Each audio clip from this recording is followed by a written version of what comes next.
नमस्कार दोस्तों, वेदों और पुराणों में समुद्र मंथन का मशहूर कथा। ये कथा बताती है जब देवताओं और वस असुर समुद्र मंथन कर रहे थे, तभी धन्वंतरी जी अपने हाथों में अमृत कलश लेकर बाहर आते हैं। ये अमृत कलश देवताओं और असुरों के दोनों के लिए जरूरी था। देवताओं को पता था उन्हें जिंदा रहना है तो अमृत चखना ही होगा, तो धन्वंतरी जी को बाहर आते ही देवताओं ने उनसे अमृत कलश ले लिया। देवताओं से ये कलश छीनने के लिए असुर उनके पीछे भागने लगे। असुरों से बचने के लिए देवताओं 12 दिन तक भागते रहे। ये 12 दिन देव समय के 12 दिन थे, ना कि हमारे समय के 12 दिन। इन 12 दिन के दौरान जिन 4 जगहों पर अमृत कलश छलका, उन्हीं 4 स्थानों पर हरिद्वार, नासिक, प्रयागराज, उज्जैन में ये कुंभ मेला लगाए जाते हैं। इसी कुंभ मेला में 8-10 दिन पहले एक रिपोर्टर किसी साधु से बात कर रहा था। बात करते करते उसे लगा कि ये साधु कोई नॉर्मल आदमी नहीं है, तो रिपोर्टर ने बाबा से पूछा, आप तो बात से ही बहुत पढ़े लिखे लग रहे हैं, कहाँ से पढ़ाई की है आपने? इस पर साधु का जवाब था, IIT Bombay, arrow space engineering की है। ये सुनते ही रिपोर्टर सन्न रह गया। कुछ देर में ये इंटरव्यू इंटरनेट पर वायरल होने लगा। ट्विटर, इंस्टाग्राम, यूट्यूब, फेसबुक, हर जगह इन्हीं बाबा का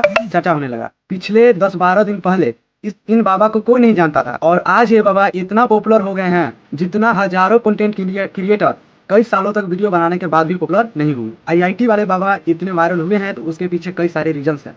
उनकी कहानी किसी फिल्मी कहानी से कम नहीं। मतलब एक तो आईआईटी क्रैक करना ही लाखों लोगों के लिए पॉसिबल नहीं है। ऊपर से आईआईटी बॉम्बे में एडमिशन मिलना भी मुश्किल होता है। लेकिन एक लड़का पहले तो अपने मेहनत और इंटेलिजेंस के दम पर भारत के सबसे बड़े इंजीनियरिंग कॉलेज में एडमिशन लेता है। पढ़ाई होने के बाद उसे लाखों की नौकरी भी मिल जाती है। इसके बाद वो फौरन चला जाता है। उसके पास हर वो चीज़ पाने का मौका होता है जिसका सपना आज हर वो यंग बच्चा देखता है। मगर एक दिन अचानक वो इस मायावी दुनिया को छोड़कर शिव के शरण में चला जाता है। इसी बात ने उन्हें रातों रात वायरल कर दिया। धीरे धीरे मीडिया ने जब अभय सिंह का बैकग्राउंड चेक करना शुरू किया तो लोग हैरान हुए। पता लगा कि वो हरियाणा की झांझर के छोटे से गांव से आते हैं। वो बचपन से ही पढ़ाई में तेज थे। घर वाले आईआईटी के कोचिंग के लिए कोटा भेजना चाहते थे, मगर वो भी नहीं जाना चाहते थे। अभय ने आईआईटी का एग्जाम क्रैक कर लिया। आईआईटी बॉम्बे से एरो स्पेस इंजीनियरिंग में बीटेक की डिग्री ली। डिजाइनिंग में मास्टर आईटी डिजाइनिंग की भी डिग्री ले ली। अभय सिंह की छोटी बहन कनाडा में रहती थी, वो भी कनाडा नौकरी करने चले गए। कनाडा जाकर उन्होंने एरोप्लेन बनाने वाली कंपनी में काम किया।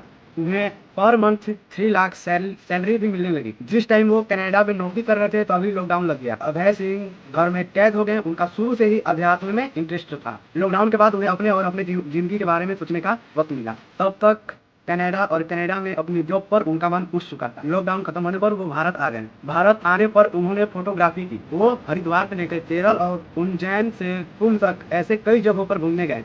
अभय ने अपने कई इंटरव्यू में खुलकर बताया कि उनके माँ बाप आपस में हरदम लड़ते रहते थे। उन्हें लड़ता देखकर उनका साधु से भरोसा उठ गया। अभय ने कई बार कहा उनके माँ बाप हमेशा झूठे शान पर लगे रहते थे। उनके पिता ने जितना पैसा पढ़ाई पर खर्च नहीं किए, इससे ज्यादा खुद राजनीतिक में जाने पर लगा दिया। उनके आईआईटी से पास आउट होने के बाद भी उनकी माँ चाहती थी कि वो यूपीएससी क्लियर कर ले। उन्होंने अपनी माँ से कहा, मेरा मन नहीं है यूपीएससी क्लियर करने का, कोई कलेक्टर बनने का। तो उनके माँ ने कहा, तुम नौकरी ज्वाइन मत करना, बट यूपीएससी क्लियर कर लो। अभय ने कहा कि उनकी माँ को सोसाइटी में बस ये दिखाना था कि उनके लड़के ने यूपीएससी क्लियर कर लिया। उन्हें मेरी खुशी से कोई लेना देना नहीं था। अभय सिंह ने अपने कई इंटरव्यू में अपने माँ बाप को कोसा है। उनका कहना है, माँ बाप भगवान नहीं, बल्कि भगवान ने ही माँ बाप को बनाया है। उन्होंने कहा, मैंने अपनी सारी जिंदगी अपने माँ बाप को लड़ते हुए देखा। मैंने उन्हें इतना लड़ते देखा कि मेरी शादी से भरोसा ही उठ गया। इसीलिए मैंने डिसाइड की कि मैं कभी शादी नहीं करूंगा। अभय सिंह कई बार बोल चुके हैं कि उनके माँ बाप उनके शादी को लेकर उनके पीछे पड़े रहते थे। जब वो उन्हें ज्यादा परेशान करने लगे तो उन्होंने घर ही छोड़ दिया। पहले वो घर वालों से फोन पर बात भी करते थे। पिछले 11 महीने पहले उन्होंने घर वालों को फोन पर ब्लॉक कर दिया। अपने माँ बाप के झगड़ों से अभय सिंह इतना परेशान हो गए कि बाद में उन्होंने इस पर एक शॉर्ट फिल्म भी बनाई। जिस टाइम पर वो ये फिल्म बना रहे थे उस दौरान उनकी एक गर्लफ्रेंड भी हुआ करती थी।